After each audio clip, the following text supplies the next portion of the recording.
ఆంధ్రప్రదేశ్లో ఉన్న ప్రముఖ శైవ క్షేత్రాల్లో ప్రముఖమైనది కోటప్ప కొండ.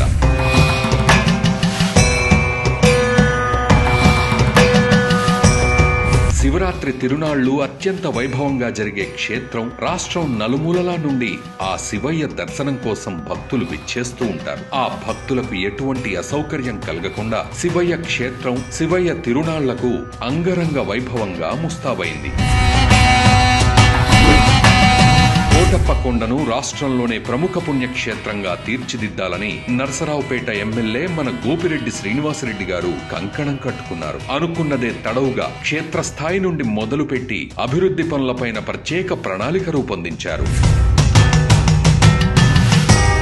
గతంలో ఆలయానికి వచ్చే భక్తులకు ట్రాఫిక్ సమస్య ఎక్కువగా ఉండేది. ఆ సమస్య మళ్లీ తలెత్తకుండా నరసరావుపేట నుండి కోటప్ప కొండకు వెళ్లే రహదారికి 17 కోట్ల రూపాయలు కేటాయించి డబుల్ రోడ్డు విస్తరణ పనులు చేశారు. ఇదే కాకుండా వినుకొండ పరిసర ప్రాంతాల్లో వచ్చే భక్తులకు జేఎన్టీయు నుండి పమిడిపర్రు రోడ్డును 4 కోట్ల రూపాయలతో అభివృద్ధి చేశారు. అలాగే నరసరావుపేట నుండి గురువాయిపాలెం వెళ్లే రోడ్డును కూడా అభివృద్ధి పరిచారు. సంతమాగులూరు నుండి పమిడిపర్రు మీదుగా కోటప్ప కొండకు వెళ్లే రోడ్డును 70 లక్షల రూపాయలతో నిర్మించారు. దీంతో పాటు పెట్రువారి పాలెం నుండి కోటప్ప కొండకు వెళ్లే రహదారిని 3 కోట్ల రూపాయలతో నిర్మించి ఆ శివయ్య వద్దకు భక్తులు ఎటువంటి ఇబ్బంది లేకుండా సౌకర్యవంతమైన ప్రయాణానికి మార్గం చూపించారు.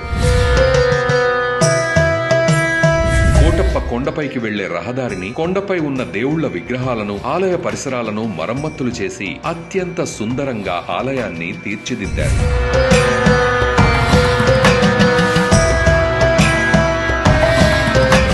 రప్పలతో దుర్భర స్థితిలో ఉన్న గిరి ప్రదక్షిణ పరిసరాలను 35 లక్షల రూపాయలు ఖర్చు చేసి సుందరమైన పార్కును నిర్మించారు. అలాగే నగరవనం ద్వారా 2 కోట్ల రూపాయలు ఖర్చు చేసి గిరి ప్రదక్షిణ పైన ఆధునీకరణ పనులు, మౌలిక సదుపాయాలు ఏర్పాటు కూడా చేస్తున్నారు. కొండ కింద చుట్టూతా విద్యుత్తు కాంతుల వెలుగుల కోసం 25 లక్షలు ఖర్చు చేసి సెంట్రల్ లైటింగ్ సిస్టమ్ ఏర్పాటు చేశారు.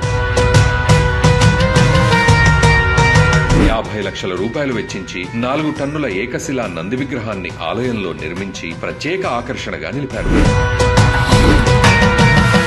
60 లక్షలు ఖర్చు చేసి శ్రీ మేధా దక్షిణామూర్తి విగ్రహాన్ని కొండపైన ఏర్పాటు చేసి భక్తులు ఆ స్వామివారిని చూసి పరవశించిపోయేలా చేశారు. అంతటి ఆకర్షణగా ఈ విగ్రహం నిలిచింది. ఆ కొండ మీదికి వచ్చే భక్తులకు నిత్యం ఆ శివనామస్మరణ జపించే విధంగా ఆ పంచాక్షరీ నామం వినేందుకు కొండపైన మైకులు ఏర్పాటు చేశారు.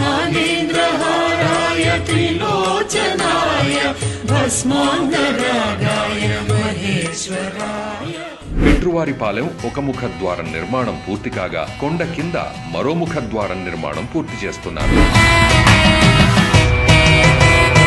అన్నం పరబ్రహ్మ స్వరూపమని నమ్మిన వ్యక్తి మన గోపిరెడ్డి గారు. శివయ్య ఆలయానికి వచ్చే భక్తులకు ఆ స్వామి ప్రసాదం సంతృప్తిగా తినేందుకు వీలుగా దాతల సహకారంతో 1,50 లక్షల రూపాయలు సేకరించి అన్నదాన సత్రాన్ని, అలాగే 40 లక్షల రూపాయల డార్మెటరీలు నిర్మించారు. 51.25 లక్షలు ఖర్చు పెట్టి టీటీడీ అతిథి గృహాలు మెరుగుపరిచారు. అలాగే 32 లక్షలు ఖర్చు చేసి గుడి చుట్టూ షెడ్డు కూడా నిర్మించారు. మెట్ల మార్గంలో షెడ్డు నిర్మాణం కొరకు 13 లక్షల రూపాయలు, క్యూ కాంప్లెక్స్ లో ఎలక్ట్రికల్ వర్క్ మరియు ఐరన్ గ్రిల్స్ నిర్మాణం కోసం 37,50,000 ఖర్చు చేసి ఆ పనులన్నీ పూర్తి చేశారు. అలాగే 20 లక్షల రూపాయల ఖర్చుతో ఘాట్ రోడ్డు వెంబడి ఐరన్ ఫ్రేమ్స్ తో ఆర్చీల నిర్మాణం చేసి కొండ కింద దిగువన 1,40 లక్షల రూపాయలు ఖర్చు చేసి శివయ్య కుటుంబ పంచరంగుల విగ్రహాల నిర్మాణ పనులు జరుగుతున్నాయి. దేవాలయ ప్రాంగణంలో షాపింగ్ కాంప్లెక్స్, టాయిలెట్ల నిర్మాణం కొరకు 2,10 లక్షల రూపాయలు కేటాయించి నిర్మాణ పనులు ప్రారంభించారు. ఈ పనులన్నీ మన గోపిరెడ్డి శ్రీనివాసరెడ్డి గారి స్వయం పర్యవేక్షణలో యుద్ధ ప్రాతిపదికన జరిగాయి.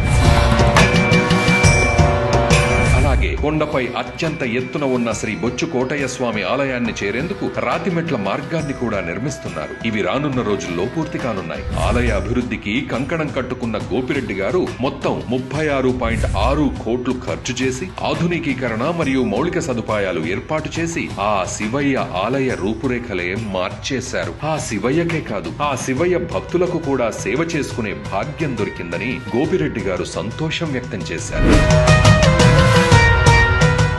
నరసరావుపేట నియోజకవర్గం ప్రజానీకమంతా హ్యాట్రిక్ ఎమ్మెల్యేగా మన గోపిరెడ్డి శ్రీనివాసరెడ్డి గారిని కోరుకుంటుందంటే దానికి కారణం ఆయన పనితీరు, నిబద్ధత.